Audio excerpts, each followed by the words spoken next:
If you've looked on your syllabus, you see that the topic for this session is the Great Depression. I might start by saying a little bit about the term itself. While the word depression has been around for a long time, it wasn't the most common term back in those days. The term that was typically used was panic, as in the Panic of '07 or panic in the end of the last century. And of course, panic scares people. No one could look forward to a panic. It just sounds awful. And so when the economy started its downturn in late 29 and into the 30s, the term that was favored was depression, which, if you think of it out of context, doesn't sound too bad. A depression is something that a softball does to the hood of your car when it comes over the fence. It's just a depression. Nothing to worry about, of course, unless you just bought the car yesterday or something. But that's a depression. Don't worry about it. You know, it's a depression. Well, of course, what happened was just god-awful. 10 years worth of depression, 25% unemployment. And so that term took on the worst of meanings. Yes? I'm sorry, do you think it would be possible to turn off the microphone? I think this microphone is just connected to a recorder, so I'll have to turn it up here, but I can do it. But I can do it. So anyhow, depression took on the meaning of the Great Depression. You know, it's capital G, capital D, depression. It's a proper noun.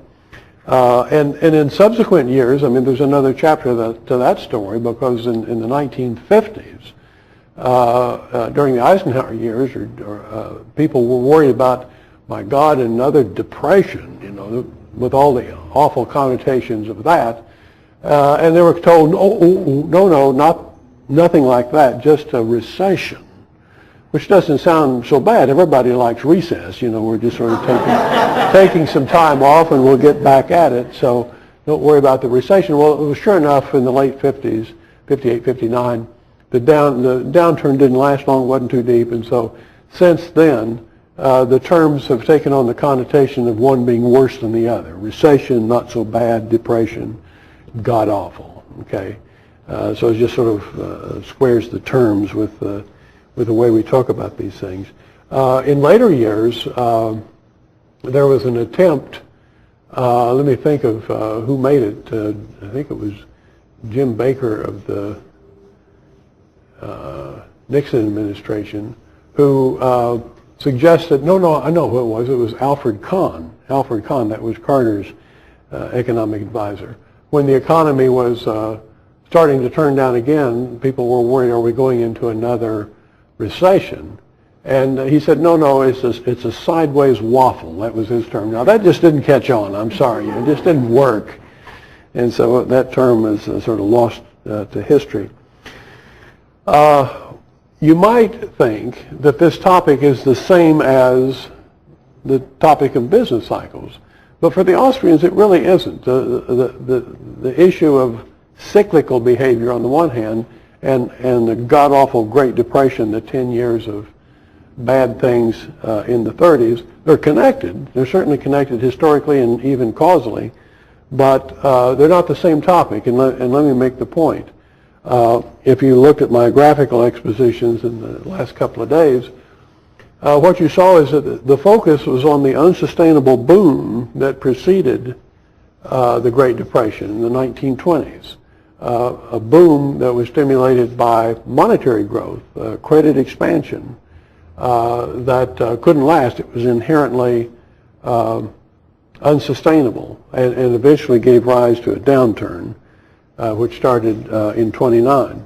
And so the Austrian theory of the business cycle really is a theory of the unsustainable boom.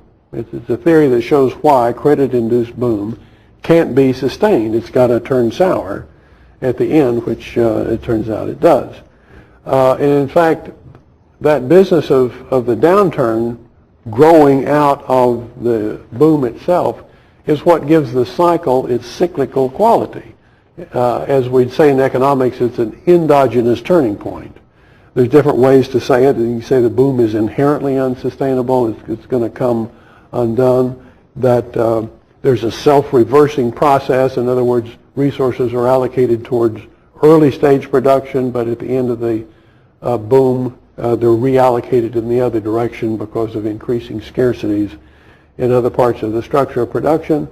Or it's a process that contains the seeds of its own undoing. It's another way of saying the same thing. That it's going to come undone. It's not going to work. You can't have a permanent boom or genuine growth out of credit expansion.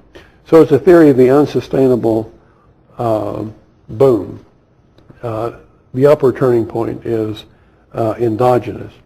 Now, the Austrians don't argue that both turning points are endogenous. In other words, there's nothing in the nature of markets that causes a downturn to turn into an upturn. Okay, it's you get the downturn, and then you get eventually recovery from that. But nothing to suggest that leads to still another unsustainable boom. Okay, so you don't get what I like to call econorhythms. There's nothing inherent about the market that will give you econorhythms up and down, as, say, the Marxist would argue. Marxism says it's inherent in the nature of capitalism that you get booms and busts with increasing magnitude until the whole thing collapses. That, of course, is not at all the Austrian theory. In modern theory, modern economic theory that gets taught everywhere, they tend not to think of endogenous turning points at all. They think in terms of shocks. If you've taken any upper level courses or even in some of the principles courses, they talk about there's some kind of a shock. It could be a supply shock or a demand shock or a monetary shock. And a shock could send the economy down or send the economy up. And I've learned to see that shock word for what it is, that is a way of the economist saying something happened and we're not quite sure what. But it led to good things if it was a positive shock or bad things if it was a negative shock. I remember at a recent interview trip where I was interviewing people to see who we might want to hire at Auburn. I asked the question that was thought of as sort of an inappropriate question. I was quizzing a macroeconomist, and I said, well, what do you think caused the Great Depression? And the guy had to ask me to repeat the question because he had never heard this before. The question, that is, he never heard the question before. Said, well, what do you think causes the Great Depression? And he said, well, it was a negative shock. And that's as far as he could take it, as far as he could take it. And the rest of it was just a matter of the empirics and so on. So the Austrians reject shock theory, but and talk in terms of the unsustainable boom.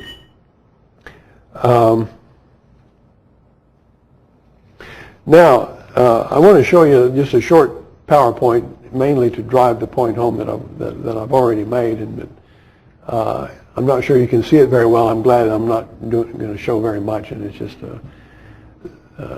something called Ivan in the Brickyard. We'll see it in a minute. But the distinction I want to make then is between the discussion of the unsustainable boom, which has to lead to a downturn, and then the other discussion of what follows the downturn. In other words, how deep is it likely to be, and how long-lasting is it likely to be? And of course, for the Great Depression, it was very, very deep. It was 25% unemployment. It was very, very long. It was 10 years. What accounts for that? What accounts for it taking that long to recover? And that's quite a different question. The Austrian theory doesn't predict that it would take that long to recover at all. Okay, and so if it took that long to recover, there must have been funny things happening along the way. It turns out it was an enormously bad, misdirected policy along the way. But that's not part of the Austrian theory of the business cycle. That's really macroeconomic history of the 1930s. It has much more of a historical tone than a theoretical tone, because it's history in the ultimate sense of the word. A historian once told me that history was just one damn thing after another. And that's certainly true during the 30s. So you can't draw a set of graphics to show just what went on during the theories. You just have to itemize all of the things that made the situation worse and kept the economy from recovering as it otherwise would have done. I'll show you why this is an important distinction, but let me run this show first. This was an attempt I made several years ago to get the students to focus on the real factors. Fritz Machlup, in describing Hayek's theory, he says monetary factors cause the cycle. In other words, pumping credit through credit markets, driving interest rates down. Monetary factors cause the cycle, but real factors constitute the cycle. In other words, real resources get misallocated in ways that are not going to work out and have to be undone. So I'm trying to get the student to focus attention on the real factors. And I do it actually by moving the setting. Might seem counterproductive, but it works. Moving the setting away from a monetary economy for the time being and to a command economy like the old Soviet Union. That's Ivan, okay? Let's see if we can see this on the screen. I hope we can. A few things to write. Yeah, I think you can read it. So we're using an old Soviet-style brickyard. Got no markets, no prices. It's just keeper of the bricks, and it's run by some flunky called Ivan. We have a housing czar, which really is a resource czar. It's whoever's in charge of allocating resources in the Soviet Union. But he decides how many houses, or he needs to decide how many houses can be built, and so he sends Ivan to the brickyard to count the bricks. This is Soviet-style economics. And we get Ivan's count, which is overly optimistic, which is also true to the old Soviet economy, that people like to please their boss, and they might overestimate how many bricks. He says enough to build 6 houses, maybe 5 would have been more realistic. And 6 houses in the old Soviet Union would be quite a housing boom, so we'll see how that goes. Okay. So the housing czar informs, I call him the master builder. I'm getting this from Mises, I'll show you in a minute, who then sets the workers to the task, 2 rows of 3 houses each. Do the math, that's 6 houses, okay. So let's take a look at what's going on. The wonders of the internet. You can do Google and search around and find the old Soviet brickyard. First I want to give you a quote from Mises and show how he sums it up. And here, for reasons I don't quite understand, he uses the term master builder. This might be the translation from the German edition, I don't know. He says, consider the position of a master builder whose task it is to erect a building out of a limited supply of material. So he's got 1 building. Okay, I've got 6. And he says, if the man overestimates the quantity of the available supply, he drafts a plan that cannot be carried out to completion because the means at his disposal are not sufficient. So that's the idea of the business cycle. You start too big. You start too early and too big in aiming at future consumption and run out of resources before you finish. He says he oversizes the groundwork and the foundation and only discovers later in the process of construction that he lacks the materials needed for the completion of the structure. He goes on to say it's obvious that his fault is not overinvestment but an inappropriate employment of the means of his disposal. He calls it malinvestment. Okay, that's from Human Action. All right. Now we go to the old Soviet-style brickyard. And there it is. Okay, I don't know if you can read Russian, but it says brickyard. It's brickyard. You can see the Kremlin in the background, and they've got the Soviet flag. You know, that's it. Okay. And just by the edicts of the Tsar, we're going to build 6 houses. We started them. Okay, we got 6 builders. I guess they're not master builders, they're 6 builders. And they're building the houses. They have different styles of building, you know, they don't all work the same. But they're drawing from the same pile of bricks. As you can see, you know, they draw down the bricks. And of course the question is, are they going to get the houses finished before they run out of bricks? Are you worried? Okay. And of course, if Ivan said there were enough bricks to build 6, it might actually be a problem. Keeps going. Better check back. Now you're getting worried, okay?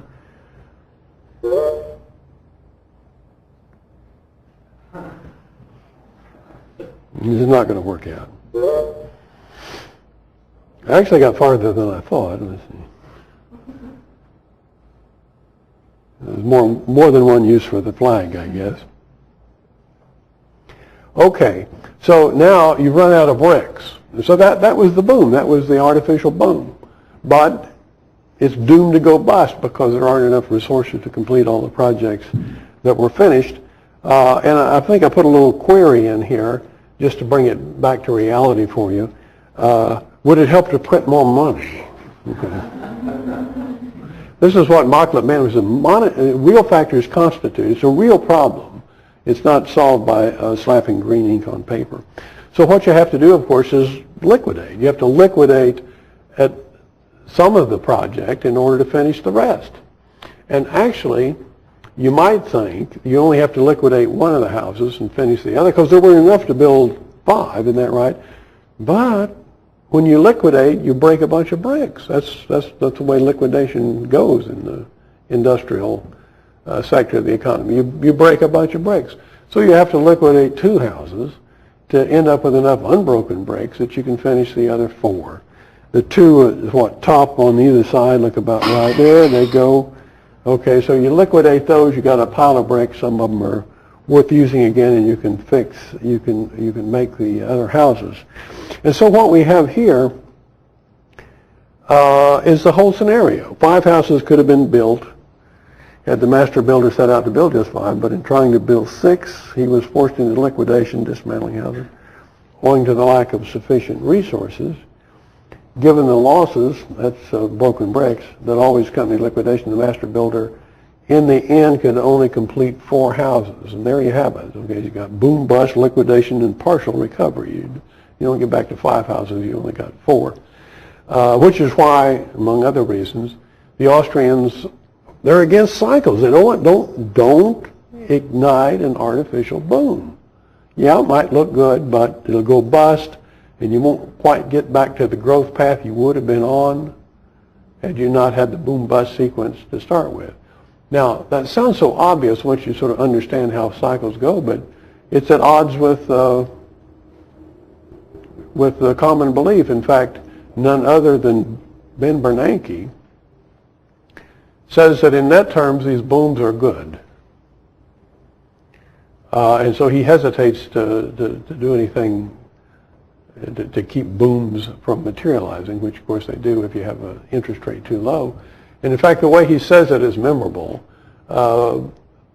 Bernanke says, "'Tis better to have boomed and busted than never to have boomed at all." And of course, Hayek would say, no, Ben. You'd be better off had you just maintained a growth path that was sustainable. You'd have 5 houses. Now, just briefly to link this up with what I've been talking about in the last couple of days, can you see that supply and demand? It's a given supply of bricks, vertical.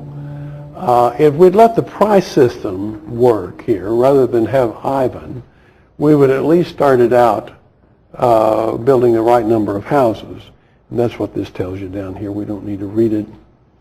And if we'd let the supply of bricks also be governed by the market, how many bricks we're going to produce, get an upward sloping supply, then we could make adjustments on both sides, supply and demand. That's what this says. You don't need to read it.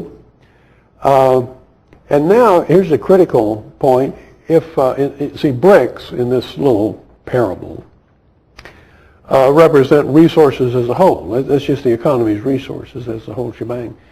And I'm representing it now with the financial wherewithal to take command over those resources for building houses or whatever else. So I've put investment and saving on the horizontal axis, and I put the letter I on the vertical axis.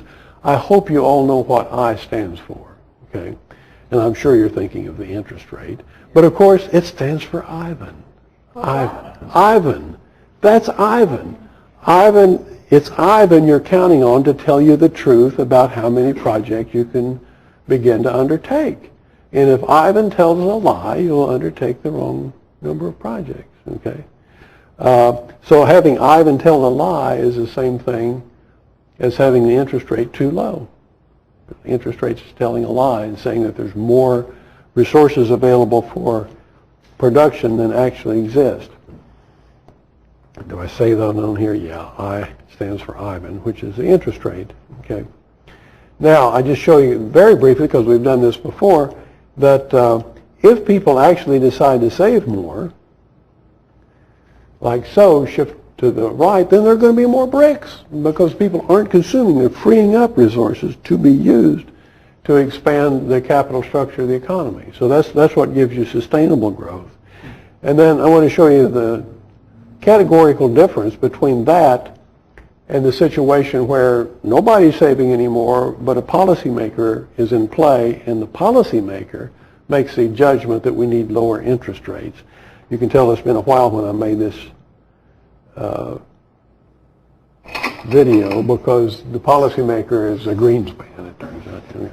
Put a picture in Bernanke in there, I guess. And with him, you get just an increase in the money supply, which, of course, is a lie. It says the interest rate, it says that there are now more resources to undertake investment projects, when in fact there are less, because with the low interest rates, people are going to save less, okay?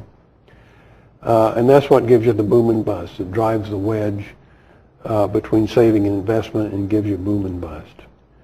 Okay, and that's what this story says. You don't need to read it. Okay, now the thing I want to emphasize for this lecture is that theory is about why the bust has to happen.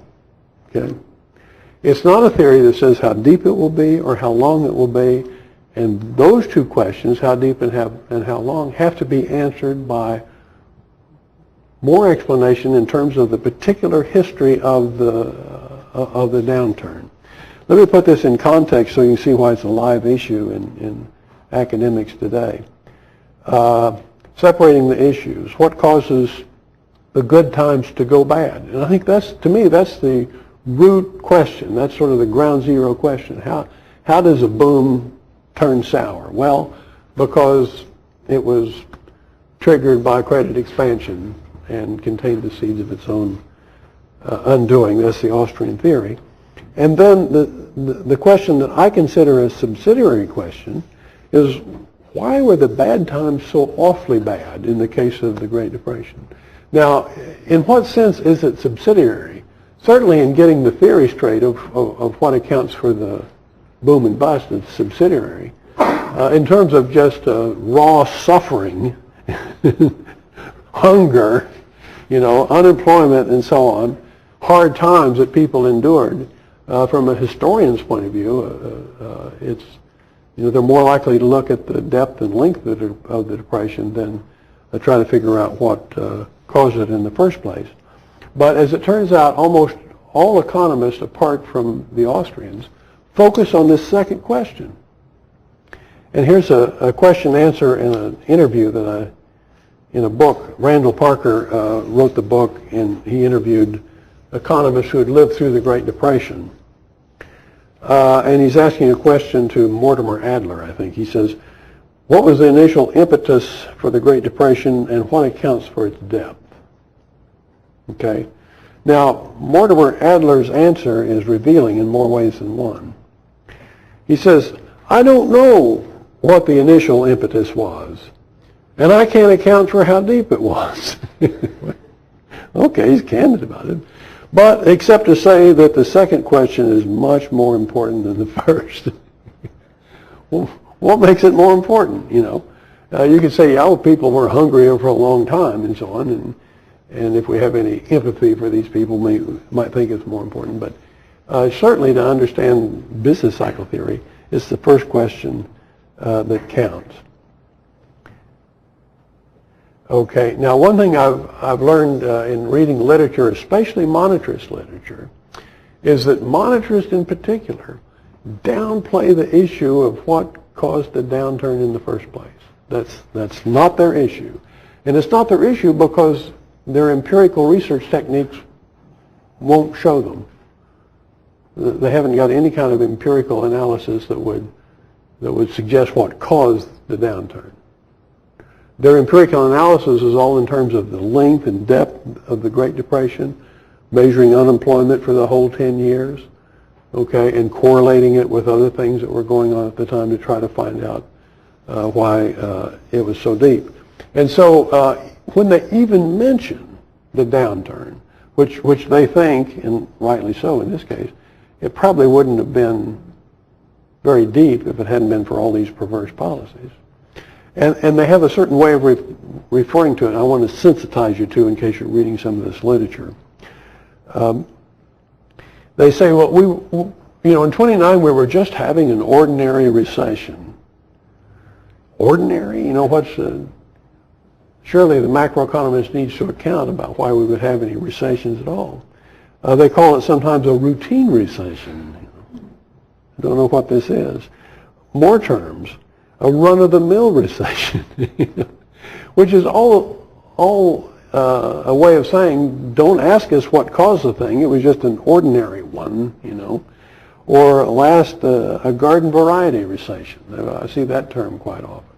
And they say that almost under their breath in order not to focus too much attention on this phenomenon so that they can deal with the real problem of why it was so deep and why it was so long. Okay? And they're pretty bold about this. This is a manufactured quote, but I can find lots of variations. The real question in this view, what accounts for the length and depth of the Great Depression? And by the way,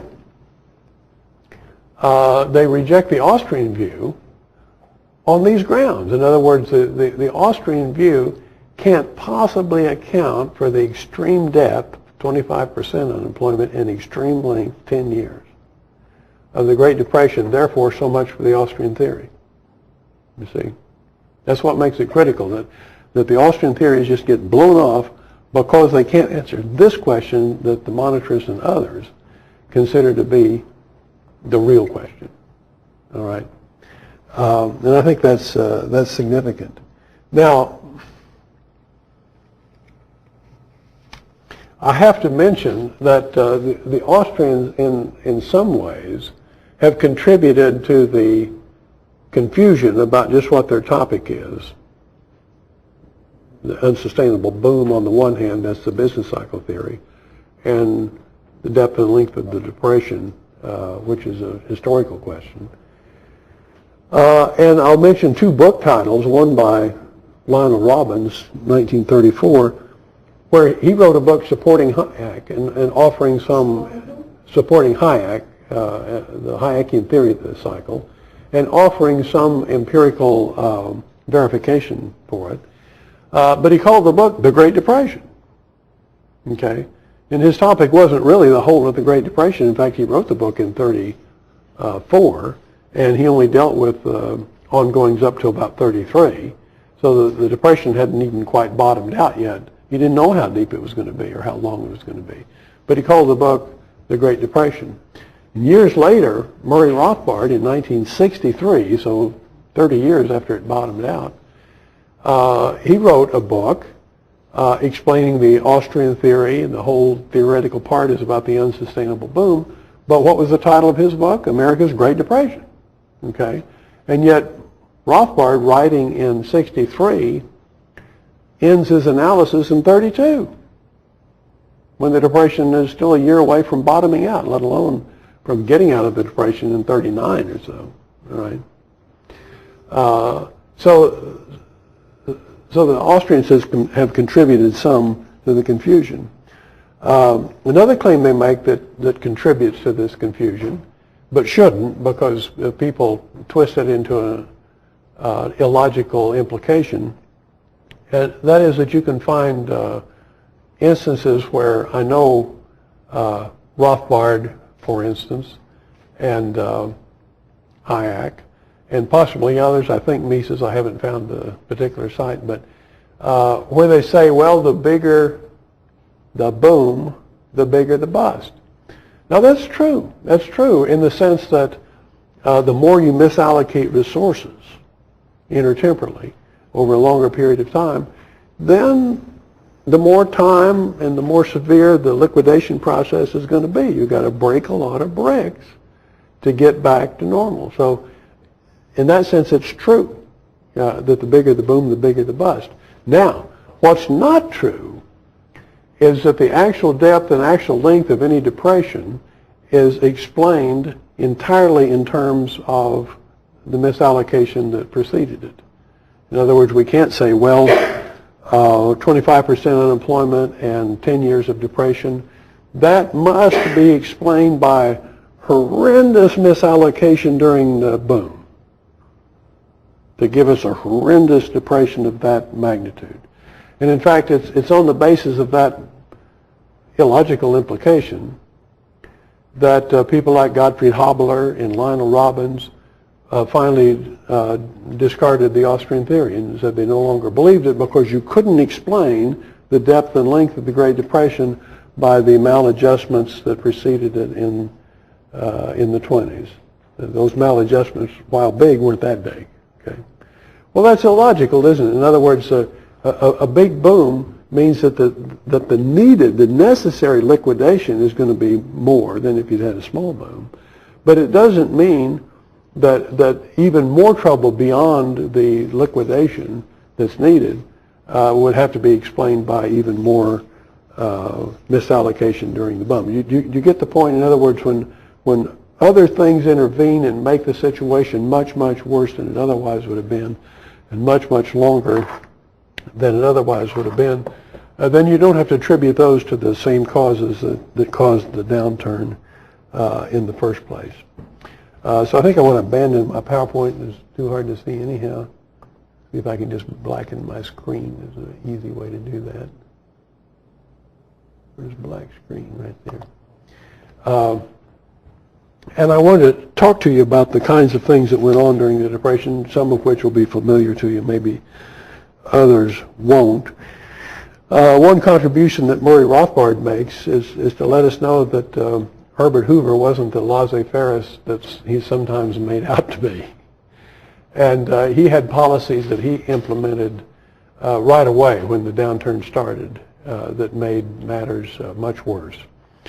And one of them goes by the name of a high wage policy, a government maintaining a high wage policy in the face of tremendous drops in demand and downward pressure on prices and wages. So the market was putting downward pressure on prices and wages, but rather than let the market adjust, he maintained a high wage policy. And his policy was implemented in part by threatening any contractors that had contracts with the government from losing those contracts if they reduced their wages. And while the government didn't have nearly as many contracts at that time as they do now, that had an effect.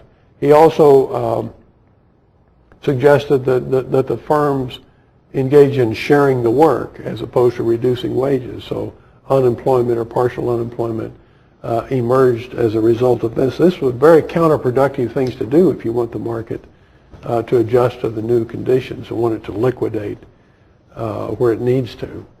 Also, 1930 was the year that the Smoot-Hawley tariff was passed. There's always lots of political support for keeping out foreign competition anytime the economy is in trouble.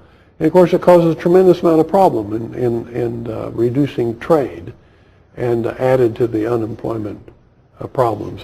Hoover signed the bill into law in June, I think it was, of 1930, adding to the problems. When Roosevelt became president,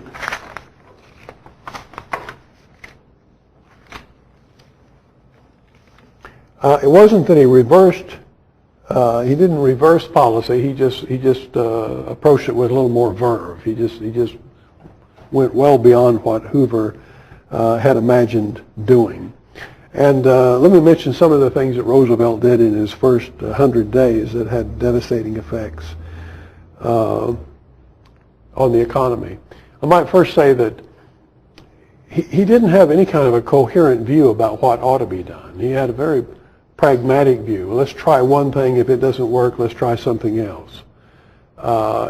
it's hard to claim it was driven by any kind of ideology. It wasn't systematic enough to be called ideology.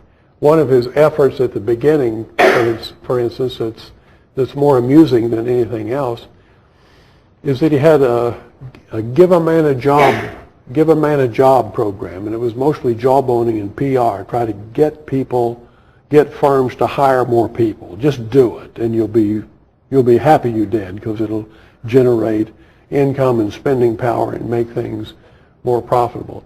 One of the things that I'll suggest that you do just for fun, if nothing else, is that in those early days, he had a big PR program that included some shorts at movies. You had the little short subjects before you saw the feature movie. And one in particular was done by Jimmy Durante. Are people in here old enough to know who Jimmy Durante was, an old vaudevillian? Yeah, you know, okay. Jimmy Durante was an old vaudevillian. His last appearance was in It's a Mad, Mad, Mad, Mad World. He was the guy that kicked the bucket at the beginning and so on. He was an old vaudevillian, and he was hired by the NRA to tout Roosevelt's Give a Man a Job program. And if you go into Google, this is an archive film that's just recently available on the internet. Go into Google and Google Jimmy Durante and Give a Man a Job and NRA, and it will pop up this video. It's about a 3-minute video where Durante is doing his vaudeville act, telling him give a man a job, interviewing people in the audience, admonishing them to hire people. You know, who you look like a banker. Who's your chauffeur? The guy says, I don't have a chauffeur. He says, well, don't drive yourself, hire a chauffeur. Give a man a job. You know, and he goes on to the next one. It's the same kind of shtick. I played it in my class in macro, and the students thought it was some kind of a Saturday Night Live spoof from the 30s. I said, no. This guy was working for the NRA. Okay, so he did some things that didn't work at all, mercifully so. These were mercifully toothless policies. But immediately began doing things that did work, and I'll tell you about some of those. He had a Blue Eagle program. It was all part of the NRA, National Recovery Administration, in which the government specified prices to be charged in stores, and they were minimum prices. You have to charge at least so much for all these goods and services, whatever. And if you adhered to the price recommendations, which were all too high, people couldn't pay them because they'd lost their jobs. Prices were falling, wages were falling. They couldn't afford to pay Blue Eagle prices, but it was unpatriotic not to charge Blue Eagle prices. Businesses got to have the Blue Eagle pasted to their storefront window. And Roosevelt, in his fireside chats, would admonish people not to shop at places that didn't display the Blue Eagle. All right? So there was a tremendous effort to keep prices from falling. In other words, it wasn't like Keynes says that prices are sticky downwards or inherently sticky. They were stuck by Roosevelt, okay, with the Blue Eagle program. There are stories in one book that is an enjoyable read. Jim Powell, have you read it? The Folly of Fdr, Folly, I think it's called. One of the things he talks about, which I think is sort of clears up one issue for me, that if you hear people from the times of the Great Depression, there aren't too many around these days, they talk about what a magnetic, almost hypnotic voice that Roosevelt had when he talked to people on the radio. You know, it was just mesmerizing. And they would tell him, you know, he would tell them, don't shop in stores that had the Blue Eagle. And you wondered, did he really have this kind of a mesmerizing voice? Well, no, but it turns out that what does explain it is that, you know, radio broadcasting started only in the early 20s. And by the time Roosevelt took office, it wasn't that old an industry. And politicians hadn't learned to use the radio. Politicians were skilled at orating, you know, where they go from farm to farm and stand on a big pile of manure and talk loud enough that several hundred people can hear. They orate. And when radio came along, if you put a radio microphone in front of their face, they would orate into the microphone. And it sounded pretty awful if you had the receiving set and you're listening to that, you know. Pretty awful. Couldn't a politician learn to just sit at a desk with a microphone in front of him and talk into it as if he were in your living room? Yes, that's what Roosevelt learned to do. That's why he sounded, you know, it was just like having him in your living room. In other words, he wasn't orating into the microphone. He was just talking to the people. And they loved it. And they avoided stores that didn't display the Blue Eagle. Okay, so it was a tremendous effort. It was enforced, by the way, with literally tens of thousands of bureaucrats who would go around and check to see if you were charging Blue Eagle prices and try to buy things at less than Blue Eagle prices. And the storekeeper wants to sell them to you because he can't unload this stuff, but he can't. And if it turns out that you are an agent of the NRA, you'll rip out his Blue Eagle, and then he's done for you, see.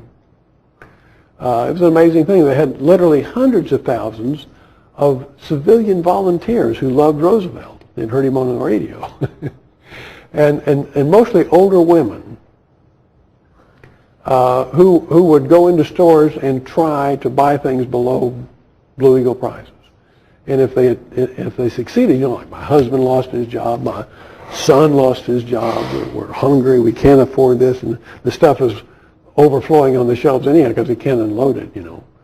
And so if he caves in and says, okay, you know, sell it to you for a discount, then the old woman calls in the feds. She's a snitch, okay, loses his Blue Eagle. I mean, it's amazing how Roosevelt could pull that kind of a thing. I don't even think Bill Clinton could have pulled that off, okay. So, but Roosevelt did it. And as you can imagine, doing things like that, there's tremendous harm on the economy. How's the economy supposed to recover under those kinds of circumstances? And everything was in surplus. Surplus this, surplus that, surplus everything. Well, of course, because prices weren't allowed to fall to their market clearing levels. Now, of course, he had something else for all the surpluses. That is, the government would buy the surplus and pay the farmer or producer or whatever it was for it. I'll tell 3 short stories there that gives you the flavor of it. Probably wouldn't mention them if they were exceptions, but they were not. They were the rule. Potato farmers were having trouble selling potatoes. Well, of course they were. People had trouble selling everything at Blue Eagle prices.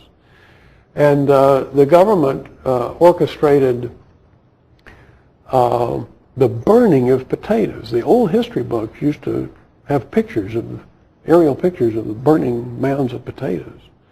And Idaho farmers would come to a central location and build a potato mountain, essentially.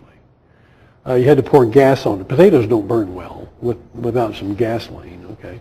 Pour gas on it, set fire to it, and have this huge potato bonfire, which the farmers were paid for. They were paid for their potatoes. And of course, they never made it to the market because they were all burned. And this was a way of dealing with the surplus, all right? If you have sort of an economic bone in your body, you have an idea, yeah, that would keep prices up as a way of shifting the supply to the left, okay? But then if you go beyond that and say, well, would that really bring back prosperity, or would that hasten recovery? Well, you know, it's hard to see it. That's just potatoes. It happened everywhere. Pigs, literally millions of pigs, first grown pigs and then piglets, were destroyed to take the pork surplus off the market. When they first initiated the program, they just slaughtered adult pigs, hogs, paid the farmers for the hogs, because the hogs were in favor of it, the farmers were in favor of it. They got paid for the hogs. Eventually they thought, well, this is, you know, kind of looks bad, so they had kill every other piglet. So when new piglets were born, they would kill every other one. I don't know if it was the second, fourth, or first and third, or whatever, but kill every other one. They were paid for it by the government, reduced the supply of pork, all right? And of course, this shifted the supply of pork to the left and dealt with the surplus, but didn't bring back prosperity as you know it wouldn't. I remember on an exam I gave several years ago, I think I told a class that the federal government killed 5 million pigs. I think that's the number. It might be a little higher than that. But, we're not talking about a small program, 5 million pigs. And so on the exam, it was partly an attendance taker. I asked, how many pigs did Roosevelt kill trying to get the economy out of a recession? I had a little blank there. And if you were in class, it was 5 million, okay? And then the next question was, how many more pigs would he have had to kill actually to get the economy out of depression? And one of the students came up during the test and he says, do you want a number here, or is this one of these thought questions? And I had, actually it was a nice experience because I had one student who wrote in capital block letters, she wrote, you can't get out of a depression by killing pigs. She got it. One more story in that vein is that in the South, you could guess, you get the idea and you can apply it everywhere. In the South, they plowed under cotton. Every third row of cotton was plowed under. And the government paid the cotton farmer for his plowed under cotton. At that time, of course, plowing was done by mule power. And if you had a good mule, he wouldn't walk on cotton. He knew bad things would happen to him if he walked on cotton. So good mules had learned to walk between the rows of cotton in plowing. Okay. Now, if you actually wanted to plow under a row of cotton, you have to make the mule walk right down the row of cotton. And the mules wouldn't do it. And there was one editorial writer at a New Orleans paper that said the mules evidently had a little better understanding of economic reality than Roosevelt. Okay. But some farmers ruined their mules. In other words, they'd have to whip them even harder to get them to walk down the row of cotton, and that worked. But then when they wanted to quit plowing into copper, the mules, they just had mental problems is what happened. It didn't work out well. Again, these are the kind of reasons that took the economy so long to collapse or to recover. Now, one thing I haven't mentioned because it's a controversial issue among the Austrians, and I intentionally didn't put it first because it's not the biggest issue, but it turns out that the money supply fell from the time of the crash clear into 33. This is what Milton Friedman emphasizes. The money supply fell by a third. And in fact, it's because the money supply fell that you had downward pressure on prices and wages. And of course, for that reason, it was crucially important not to keep them from falling. So you can't think of a more disastrous thing to have the government trying to prop up prices in the face of a decline in the money stock and therefore tremendous downward pressure on prices. That's a formula for disaster. But I would blame at least as much the propping up of prices as the falling of the money supply. And even the story about the falling of the money supply is a messy story because at that time policy was made at the New York Fed. It wasn't made at the Board of Governors. And there was bickering among members of the New York Fed about what to do. They didn't know what to do because they didn't know what had happened. They didn't understand what they were dealing with. And it wasn't as if they were trying to do something and failed. They were bickering back and forth about what to do, plus a different opinion coming from the Board of Governors about what you should do. Plus, at that time, the Secretary of Treasury, that was Andrew Mellon, was an ex officio member of the Board of Governors. The Treasurer, the U.S. Treasurer used to be a member of the Board of Governors. And he had his own ideas about what ought to be done. So, in this atmosphere where the Fed couldn't find its feet and didn't know what to do, then the things that it actually did, while it increased the monetary base, they kept pumping in more reserves. But nonetheless, because of bank failures and excess reserve ratios and so on, the money supply collapsed. The main cause, or the main consequences of that was put downward pressure on wages and prices. And if they weren't allowed to fall, then you got continuing depression. Let me mention one more thing, and then I want to open it up for questions.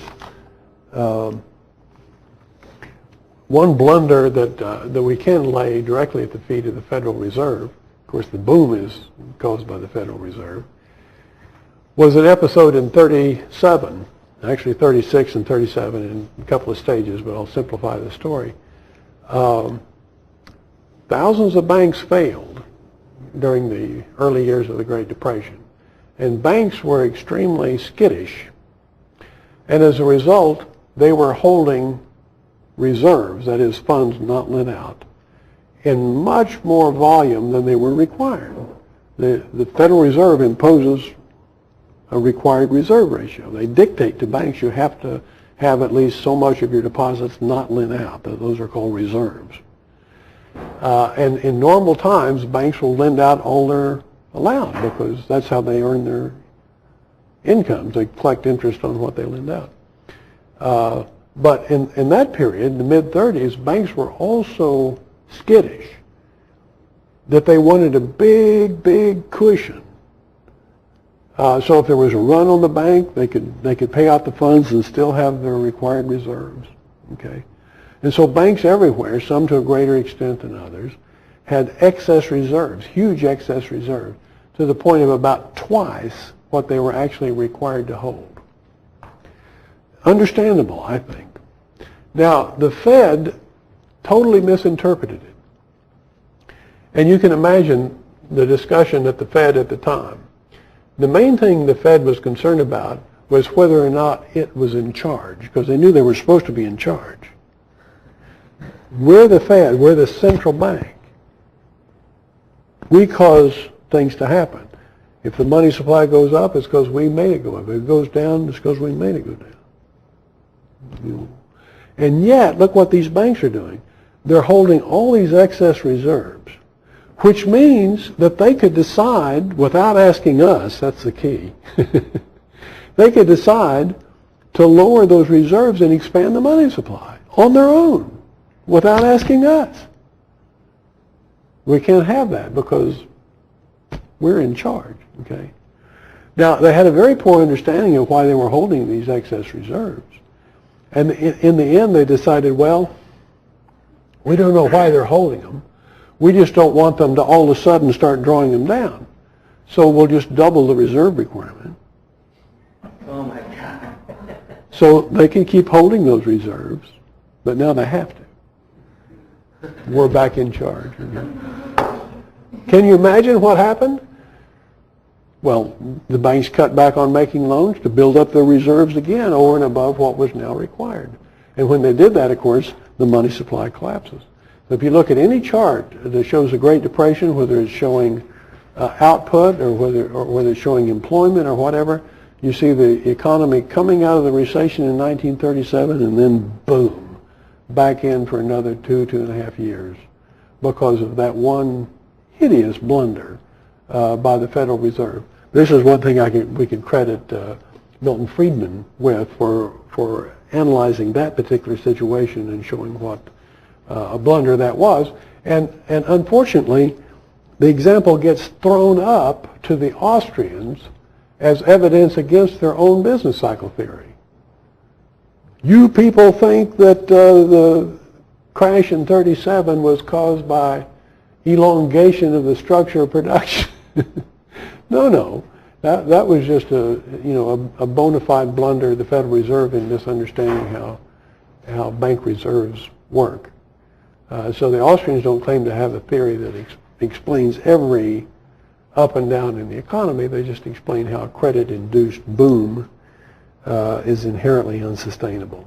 So once you see all of the history, one other thing I want to mention that sometimes is overlooked, and I almost overlooked it, is that during the 1930s,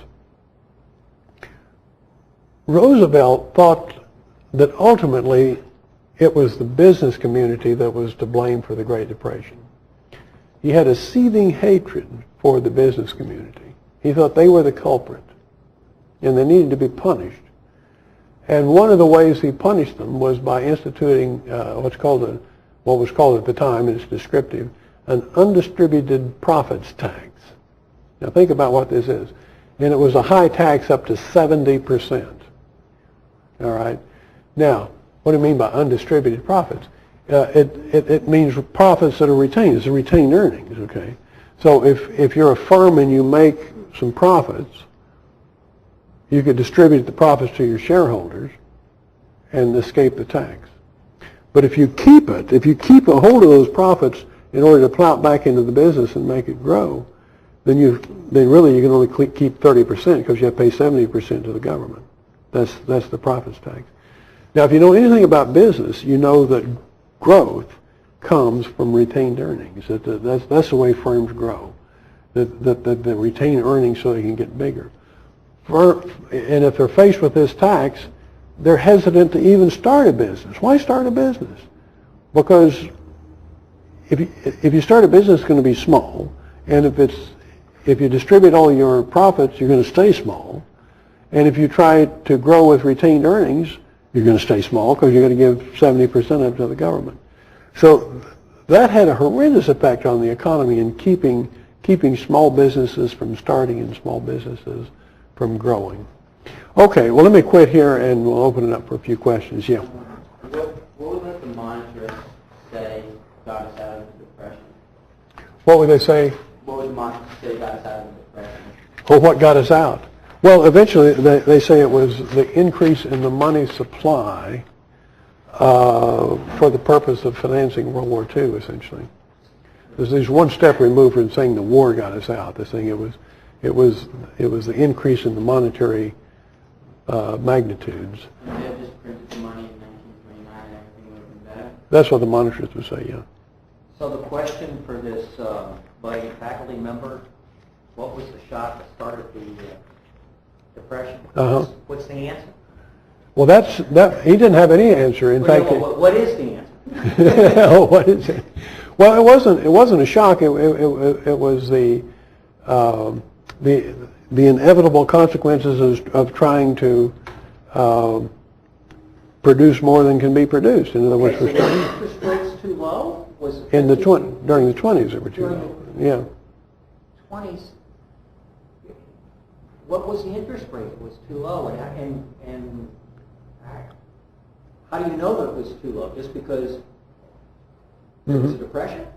No, Too low? no. In fact, when I deal head on with monetarism in is it tomorrow's lecture or the next is whenever, I'll deal with that. But the brief answer is that the 1920s were a time of tremendous technological advance. There was all sorts of things going on during the 20s, which in a market economy, if you don't have a central bank in play, actually causes interest rates to rise as businessmen are more willing to pay a higher interest rate to take advantage of new technology. And the Fed was keeping interest rates from rising. So it was holding interest rates below where they would have been in a market economy. We'll talk about it. Yes. What actually did get the economy back on its feet? I heard that it was a return to free market activity after the war. Is that probably Well, I mean, you probably heard that from, was it Bob Higgs that wrote something like that? In other words, and of course his point was that no, it wasn't the war that got us out.